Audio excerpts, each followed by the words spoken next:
Welcome to season 2 of the Play Their Way podcast, where we talk about all things in child first coaching. I'm your host, Laura Jane Jones. This pod is going live on the first ever International Day of Play, so it seems only fitting we're joined by the incredible Pete Sturgess. He was recently awarded UK Coaching's Lifetime Achievement Award, and Pete's contributions to age grade and grassroots football are legendary. Pete, welcome. How are you? I feel great after that introduction, so thank you. I feel like $1 million already. Good, that's what we like. That's what I want to tee up the interview with. Pete, I touched on the recent Lifetime Achievement Award you received, and we'll delve into that in greater depth later in the pod. But I have to ask, when you set out as a young coach, what were your aspirations and dreams and goals for your career? Wow, what first question. It's lofty, isn't it? Yeah, I don't think it had anything to do with what I currently do or recently did certainly for the governing body. But I went from actually playing football to being a player coach when I was 35. And I do remember really clearly that changing the roles, I wanted right from the get-go to get more engagement from the players I was working with, who were actually senior football players at the time. But I wanted to make sure that they were totally engaged and really wanted to come back to training week after week after week. And I think as soon as I began to get qualified and felt that I could be more effective or most effective with young children, I just carried that same philosophy and belief into the work with children who were just a little bit younger. Were you surprised that you felt that way towards coaching kids compared to your peer group, considering that's how you'd started as a player coach? I don't think so, because the one thing we want children to do is to really want to come back the next week. So I think the very, very bottom line is that we have to create an environment and an approach that gets them smashing the door down each week because they love what happens when they all come together. And the part that I play in that can initially be to make sure that we set the environment. But then as soon as the children start coming on a regular basis, they have to become part of what the environment contains, and the vibrancy and the essence of it. It has to be about them. Is that culture then more than anything, do you think? I think so, because I don't think it's always been like that. I think there's been, I'm going to use the word revolution over certainly the last decade, where we are beginning to realise and recognise the importance of the people in front of you, whether they're senior athletes or whether they're children who are really experiencing or exploring being active and certain sports for the very first time. I think we're really recognising how important those first experiences are. Because without them, we can't really do anything. There's no development taking place. There's no enjoyment for all parties. And so I think now we've recognised it, we're just trying to help coaches and adults and volunteers become highly skilled at maintaining that. That leads me very neatly into something I was going to ask you about anyway, and that's the FA's very successful DNA strategy, which you've been a big part of, where under the then technical director, Dan Ashworth, English football set out a framework for success with cornerstones of this being great talent ID and a focus on player development. I'm obviously reading that off of the page because I want to get it right. But I want you to tell us a bit more about your involvement and what the establishment of this DNA, in inverted commas, has meant to you. Yeah, I mean, it's actually taken over me and my life, and certainly my thinking and my work. I remember it really clearly. We had a huge presentation because Dan Ashworth has to be praised and commended for the bravery of actually saying this is the road that we want to go down. And it was for the England senior teams and also for our development teams. So we had England teams from under 15s right through to the England senior teams at the time. And I was just lit up by the whole idea of developing a new identity, having a very specific methodology and pedagogy that went along with that. And I remember saying to Dan, do you know, we can start this with very, very young children, even though people might look at it and say, well, you are perhaps 10, 15 years away from Gareth and the senior team. But we can embed the same kind of abilities, capabilities within very young children if we work a particular way. And to be fair to Dan Ashworth, he said, Pete, off you go. And I think the level of trust that was given to me and the level of belief that we could actually begin to deliver against this, I was just blown away by it. And I knew I had to do a great job and deliver because of the trust that had been placed in me. So it was like lighting the blue touch paper. One of my favourite sayings in sport is from small acorns, mighty oaks grow. Is that something that you realised really early on in your career? I love how you've talked about the fact that coaching children has never been a stepping stone for you. It's always been the end goal. Is that something that you realised very early on in your coaching badges, or was there a moment that it clicked and you thought, this is what my future looks like?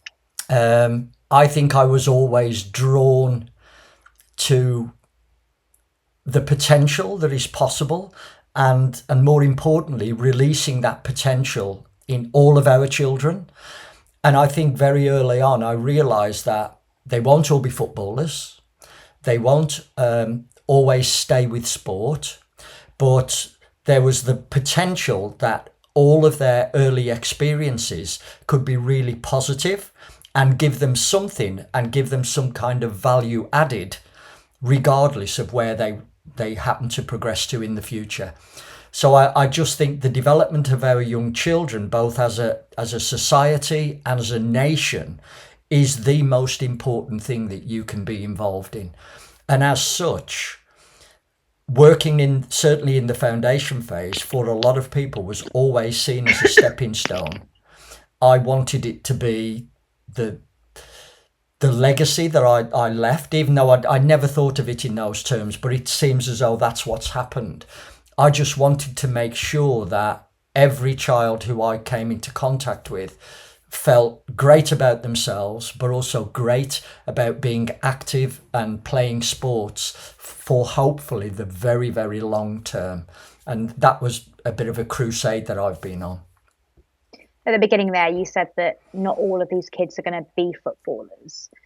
The recognition of that and feeding into being a football coach, do you feel sometimes that actually when you are an age grade coach that you can park the sport, you're more of a life coach to these kids? Is that something that you feel you've enjoyed through your career? Absolutely. I think that the football has to be seen as a really great vehicle to get access to children, to their learning, to the way that we can shape their future behaviours and their future outlooks. But I think if we forget for a moment that these are children who need to be developed holistically anyway, we just happen to be doing football with them in order to take them through that process of development. And I just think there is so much potential in each child. We are absolutely missing the point if we just say this is all about football. It's actually about helping children be the best version of themselves. And because they love football, we've got an opportunity to help them do that. Obviously, here on the Play Their Way podcast, we're all about a child first approach to coaching. So how much has children's self-advocacy formed that coaching mantra for you, and how much is that something that's carried through over these decades of coaching? I think it's probably been accelerated over the last 5 years, because I know when I first started, I was a coach who really believed that I held all the power. I made sure that it was organised in a way that helped me. And obviously there was a byproduct that it would help the children and make it easier for them. But over the years, I've realised or come to the realisation that this really is a partnership, and it works so much better and so much more productively if we are a partnership. And I learn from the children, they learn from me, we learn together. And I think that that kind of relationship and connection is the real magic that makes this, all so special.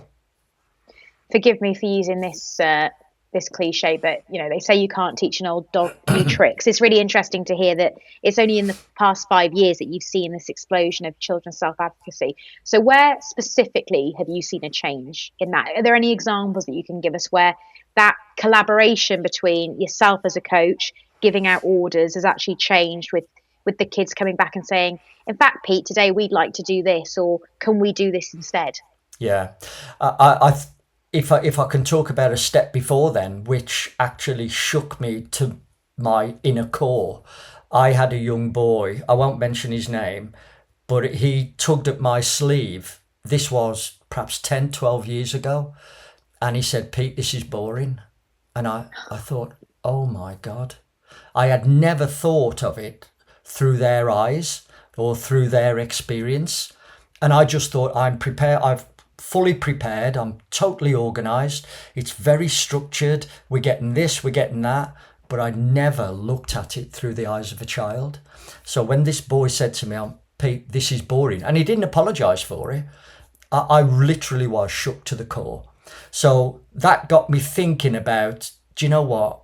It's got to look different, and it should look different for the levels of returns of enjoyment and participation and agency that can come as a result of it looking different. And so you mentioned the DNA roadshows earlier. One of the best parts about I think we did almost 80 roadshows around the country. Every roadshow event was with a different group of children.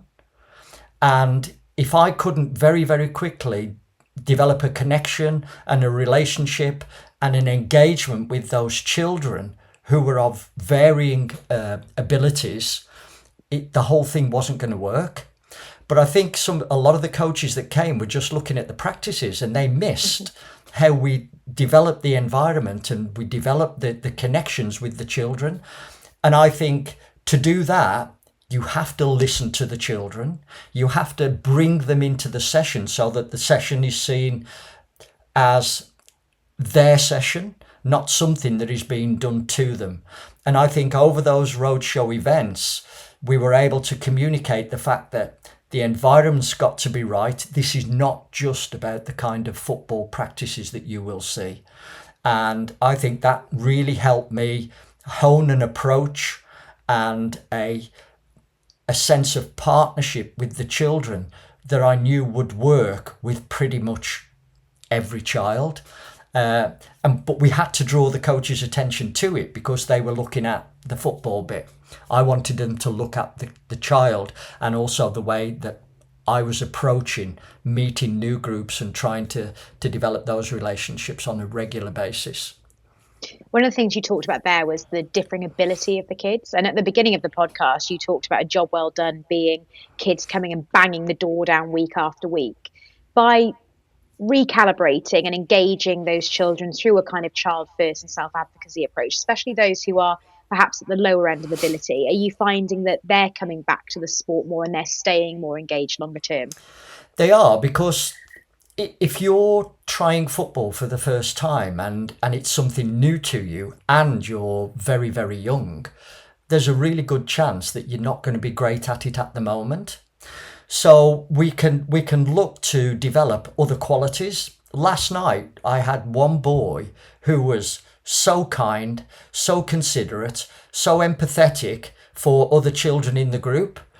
He was also really great at football, but the football really took part of it itself. But I remember saying to Sam, I would love to be a teammate of yours because of the way that you are around the rest of the children. And I think it's that kind of wider development that we have to draw coaches' attention to make sure that if that's a child who is not great at football at the moment, they will still come back because they think that they can contribute to what we're trying to achieve as a group. And I just think it was lovely. And I'm sorry to have picked out Sam and mentioned his name, but he was a really special part of the session last night. It sounds incredibly special, Pete, and I love hearing stories like that. There is a misconception that coaching those younger age groups can be like herding cats at times, which we know certainly isn't always the case, but they can have their moments. How do you maintain structure but still prioritize play and the child's own self advocacy whilst coaching very young children? Yeah, I think those kind of characteristics of the young child can actually put a lot of people off. I've got a, I think I'm lucky in that I've got a really high tolerance for what really bugs me. So I think I'm well suited, but I'm also extremely well organized, and that helps me. But in my early days, that organization came out in control. I think I'm extremely well organised now, and that allows me to go off piste if the children want to take me somewhere else. So I think the thread of being organised and knowing exactly what you want to achieve is necessary for all coaches. But hopefully, as you get more experienced, you're willing and able to just follow the children. So if you are opening it up and asking for ideas, then it's important that we listen to them. Where possible, we act upon it and we praise the children for their ideas, and also help them understand that this would be a great idea to try and we're all going to have a go. But that one might not be suitable at this moment for these reasons. So this kind of advocacy is not whatever the children want, the children get. It's still this partnership where we want the best for the group, but we're also really willing and able to go with the children and take the session or the idea in a direction that comes from them rather than me. And I think that's certainly becoming a greater and greater part of my philosophy and my pedagogy at the moment. And you know what? Because you are entering the unknown, I just think it's exhilarating, because when you ask that kind of question or you ask for children's ideas, you really have no idea what's going to come out of the mouth of babes. And for me, I think that's exciting. So, do you go into a session with perhaps an end goal in mind, a destination for what you want to have achieved, whether that be dribbling practice or them doing some sort of one-on-one with each other, and you have the destination, but how you get there, perhaps you haven't planned, and that's where you approach it? Yeah, that certainly forms part of the session. And particularly if it's a new group, you will throw in an activity that I think everybody should be able to have some kind of success at this. Once you have a quick glance at what the group is capable of doing, I think that's when the ideas start, when you start thinking, right, I can take them here or I can take them there. And it might be that you take some children in one direction, but others, they go in a different direction, because we want... I know our play phase approach at the moment asks for coaches to recognise the individuality of each child. So being willing to take them down different paths, but they're all suitable challenge for where the children are at, I think that's great. There's an activity that we did last night where in pairs, children were travelling with the ball between each other using different ideas. And if I took the ball to you using one idea, you had to bring it back to me using another. And then I had to take it back to you using a third new idea. And then you brought it back to me using a fourth. And the kids they'd got so many ideas. So that wasn't me leading it, but the way the session was structured allowed the children to contribute ideas. And there were some children there who were looking round for an idea, which is absolutely fine. If some children were stumped, I would throw an idea in. But I think it's that kind of collaboration, as well as advocating that we're going to work with the children's ideas, that's where the magic happens for me. From your perspective, having led the 5 to 11's foundation phase so long, where would you rank play in terms of importance? So that obviously sounds like very playful game, but there is structure behind it. Has play now become one of the priorities in these settings? It has, but it's been really difficult to communicate what exactly play is, certainly in a football coaching sense, because some coaches immediately thought well, you're just going to turn up, get the kids playing, and that's it. And you won't really play a part in that. I think for me, you asked me where I would rank it. For me, it's number one. It's so important because it's a huge development learning tool for children, and so we have to tap into the power of play, and we want to start what we are terming a play pandemic, where coaches recognise the value and importance of play. I think the role of the coach is becomes different.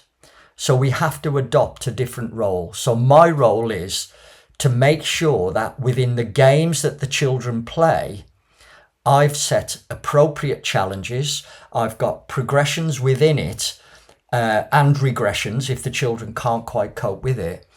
And I'm allowing a lot of time for the children to explore, to experiment, to use trial and error to work out the best solutions for the problems that I've tried to weave into the session. I think if a coach can do that, that is a really good, playful opportunity for the children.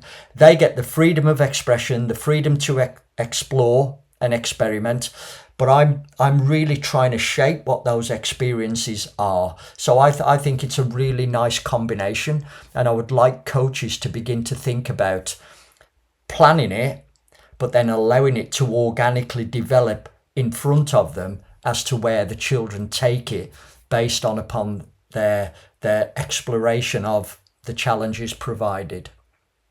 What you've talked about there has been one of the best explanations I think we've heard of how you can have the parallel of structure and coaching alongside play and self-expression for children. But have you found that there's been pushback against play, probably at the beginning of the DNA process with the FA? That play, the dirty word that begins with P, it sometimes feels like, Yeah. because I think for some coaches there's a concern that as soon as that comes in, skill-based learning goes out of the window. Is that something that you found? Absolutely, yeah. I think it was seen as frivolous. I think it was, well, children can't learn when they play. They only learn when I'm instructing or I'm demonstrating or I'm actually in charge, being that great orchestrator of all the learning. I think we've come to a very quick realization that children learn more through play. And if we spend time just manipulating slightly what that play looks like, the kids get everything, all the returns from play. And for us in a football sense, we get huge returns regarding skill acquisition, tactical understanding, collaboration and teamwork within the children, even at a very young age. And I think that is that brilliant coming together where the planets align and we've harnessed the power of play in order to develop children, not holistically, but also in a football sense as well. I'm going to ask you to indulge me a little bit because I think about play and sport coaching from when I was a child and how it would have been perhaps 45 minutes of gymnastics coaching, netball, hockey, whatever that was, and then free play at the end. A carrot that if you got through this session, Yeah. we would have that. We're now weaving that through sessions. We now know that play is the answer to keeping children engaged. What have you seen as the most positive outcomes generationally of that? What are you seeing that's different? Children who are coming through these systems now compared to, say, 10, 15 years ago? I think that's really clear, certainly in the players that have gone through, if we go back to the DNA, have gone through our development teams and are now playing under 21s or actually on the verge of Gareth's senior team. We had this issue where the boys' academies, particularly because a lot of my work was done with them, where the coaches were saying, well, we haven't got great decision makers, we haven't got great problem solvers, we haven't got those leaders. But when you unpicked what they were doing with the kids, there was no decisions to make, there was no problems to solve, and nobody was given any responsibility. So they were a product of the development systems that we'd set up for it. I think there's been a massive, massive shift in what those development programs in the boys' academies particularly, but only because I know that in a greater depth. And I just think a different kind of person first and player second is popping out the other end. So for me, it's an absolute no-brainer. But the beauty of it is we can start that with children of 4, 5, 6, even earlier, because an early years setting should be about helping children recognise problems, look at what capabilities they have in order to solve those problems, and having somebody at the side of you that if you need help, it's there. If the child wants stretching, that significant adult knows how to stretch them. But it's a partnership. And I think that's the beauty of where we're slowly getting to, both in grassroots football, but for me, it's not happening quickly enough. But certainly the boys' academies, we've got more coaches who want to be specialists with young children. And I think that is probably one of the most exciting things, because we're going to reap the rewards for generations to come. You say it's not happening quick enough. How can we speed things up? I think it has to come through education. Our play phase events have been well attended, but nowhere near as well attended as the DNA roadshows. I think at its peak, we did an event in Yorkshire and we had over 250 people come to the events, because I think that was about football. I think play phase is about the early experiences that we give our young children and making sure that this multi-skill approach can reinforce children's abilities to do well in other sports, but also be great for them in football. So we haven't quite had the buy-in. And that's probably because there's a smaller number of people who really want to work with children this young. But I think it's through education. I would really like the FA to blast the whole country with this kind of information so that some of it sticks, and then we can reinforce it and support it adequately with lots of resources. So I think that's how cultural change comes around, and how we also challenge those traditional methods that are so deeply ingrained. Pete, we have to talk about your Lifetime Achievement Award on the podcast today, and what it meant to you when you were awarded that honour. And for you personally, what did you feel it was a reflection of in your career? I don't know whether this is because I like working with young children, but I am extremely emotional. So if anybody talks about anything like this, it really does affect me emotionally. And I don't know whether that's a great thing, but I was overwhelmed because I'd never looked at what I'd done over the years in those terms.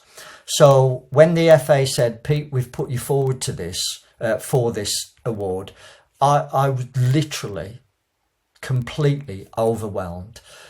Partly because I'm thinking I've just done the best job ever for 17 years with the FA, and so I've just had the best time ever. I don't need anything at the end of it to recognise it.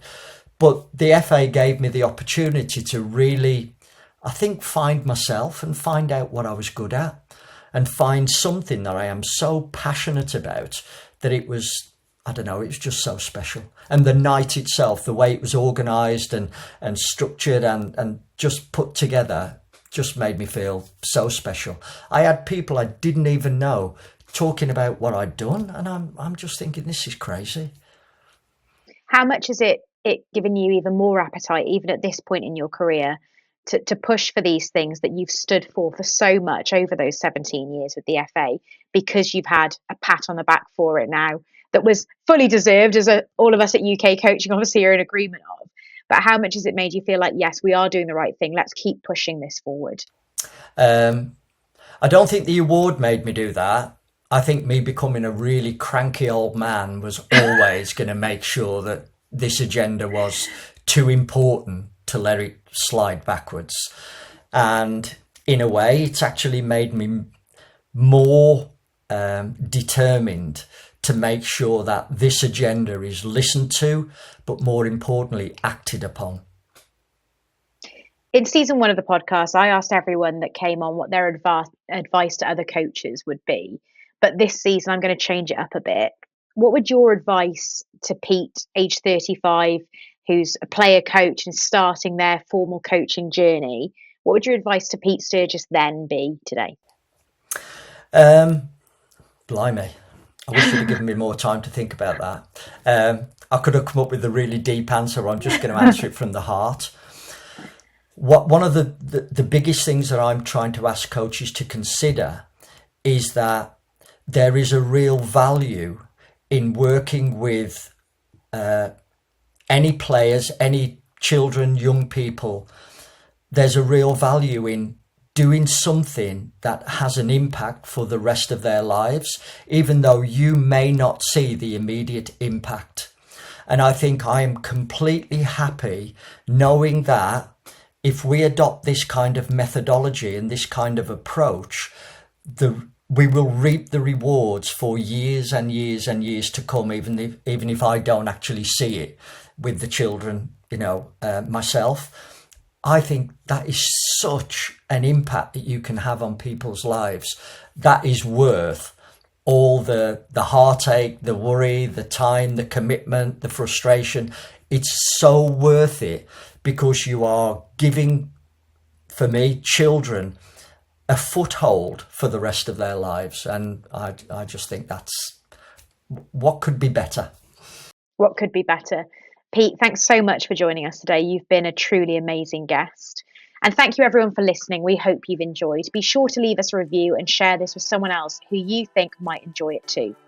Check out our website, www.playtheirway.org, and follow Play Their Way on social media at Play Their Way on TikTok, X and LinkedIn, and at Play Their Way UK on Facebook and Instagram.